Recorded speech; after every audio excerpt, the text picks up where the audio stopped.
Welcome to Violin Adventures number 241. We changed a regular viola into a 5-string viola. Hope you enjoy. Okay, the plan is to take this viola and change it into a 5-string viola, which is adding an E string, so it has the range of a viola and a violin. The struggle that I'm going to have with this one is that this is just a regular sized violin scroll, and usually the viola scroll is just a little bit longer and it makes it easier to add another peg. So I'm going to take these pegs out and put smaller pegs in, and I'm also going to fill the holes and try to squeeze them closer together so we can add a 5th peg. So here we go.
All right, here is the 5-string viola. So what we have is C, G, D, A, and then E. So these work great for a violinist that wants a lower string, or for a violist that wants the higher string. And it also works great for those of you that play both viola and violin. You've got it in one instrument. So here it goes. I'm going to play a scale. One of the longest scales you can get in first position.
Here we are at our white violin, and here's the varnish.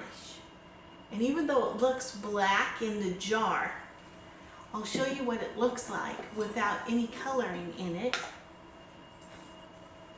So here's the coloring. It's just a light brown.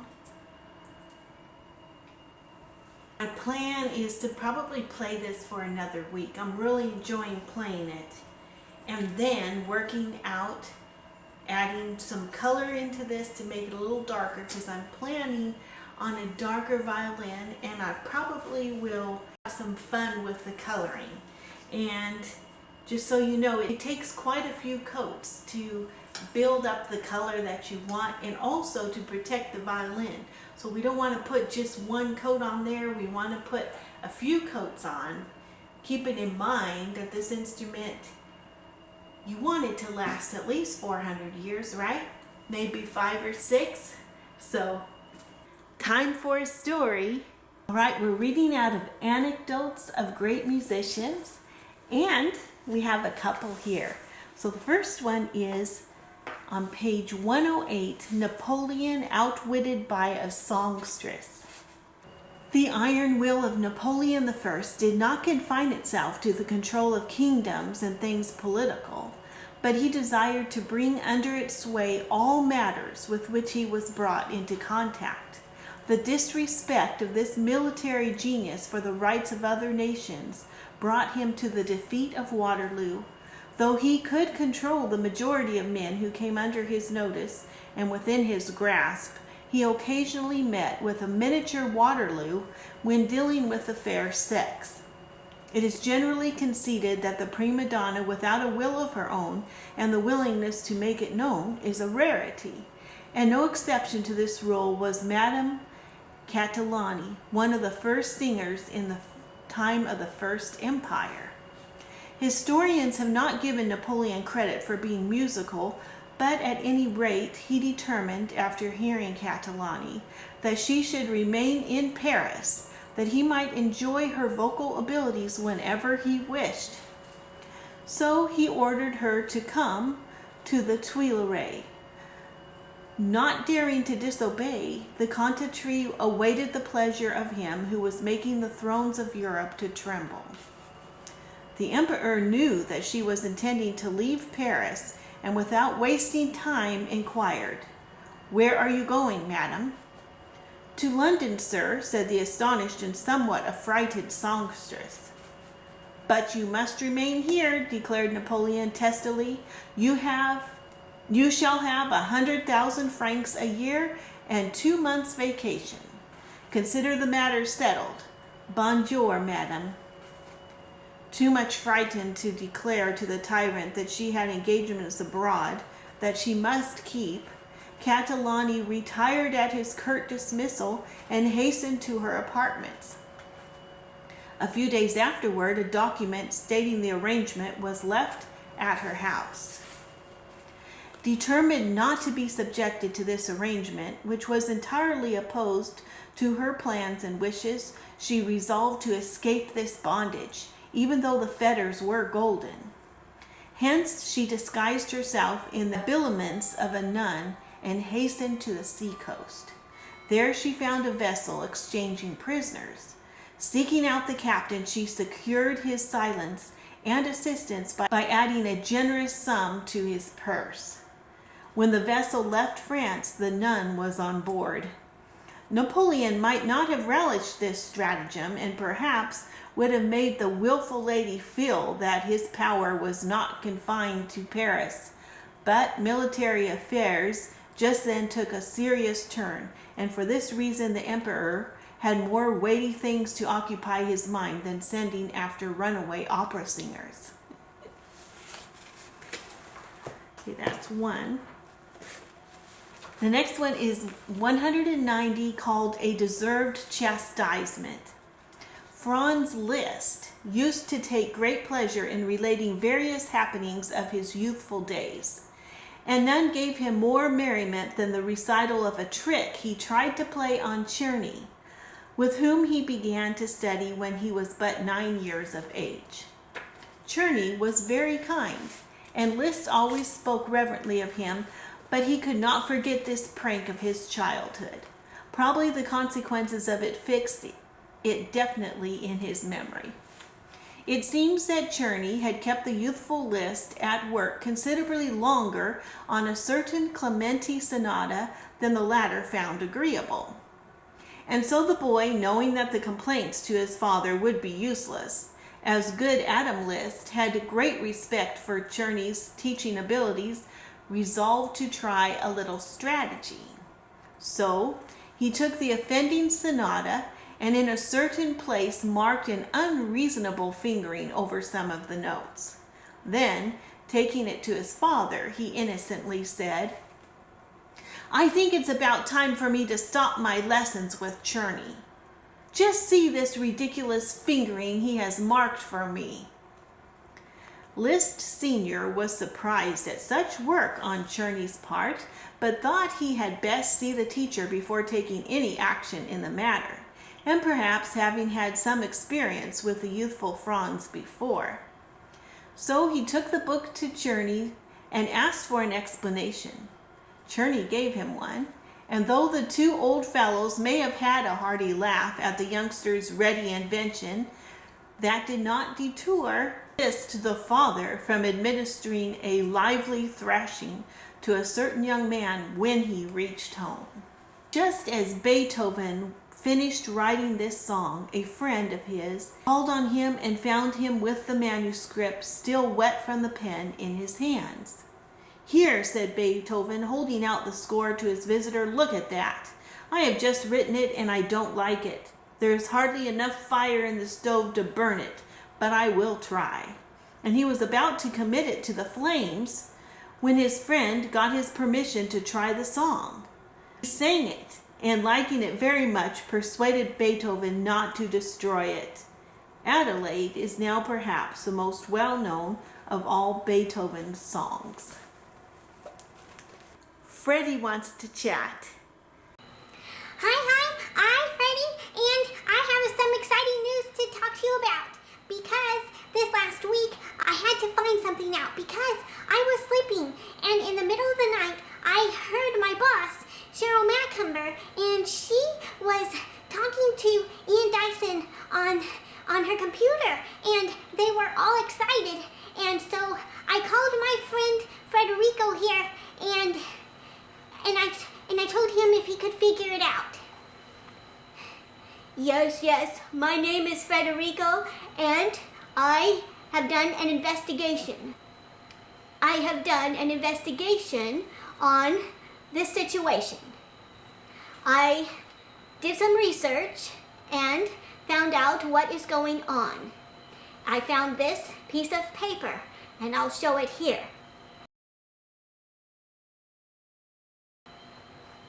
What does it say? Well, it says that their case was approved. Now, yay! Well, don't get too excited yet because I need to explain what is going on. So, now that the case was approved, it has to still go to the National Visa Center. And then, once they receive the case information, they send it on to the embassy in the country where Ian lives. Well, after that, they have to arrange an appointment for an interview. So this can take anywhere from 2 to 5 months. So we're still in a waiting period. But this means that the hardest part is over and done. Oh wow, that's really exciting. Now I understand why they were so excited. And well, thank you very much, Federico, for all your research. That's great. What would I do without you? Oh, you're very welcome. I enjoy doing this kind of research. Now, if you don't mind, we'll get on with the next thing. Yes, bye. Bye. The Hebrew Minute. Shema Israel, Adonai Eloheinu, Adonai Echad. Baruch Shem Kavod Malkuto La'olam Va'ed. Va'ahavta et Adonai Elohecha B'kol Levavka Uvkol Nafshka Uvkol Ma'odika. Hear, O Israel, the Lord our God, the Lord is one. And thou shalt love the Lord your God with all your heart, and with all your soul, and with all your might. If you know where this is found, please leave it in the comments below. This is a special request from one of our listeners. All right, here we are, a beautiful day. The sun is shining. It's a bit hot, but the birds are singing. Let's see what's going on inside. Well, here we are in the shop. Let's see what we've got going on. Starting here, we have our white violin. I might play this for a few more days before we begin varnishing. Here's our viola, turned a 5-string viola. Just finished. And next week, we might do a close-up of hot hide glue. Thank you so much for watching. Thank you for your wonderful comments and your thumbs up. And thank you to the new subscribers. And until next time, bye.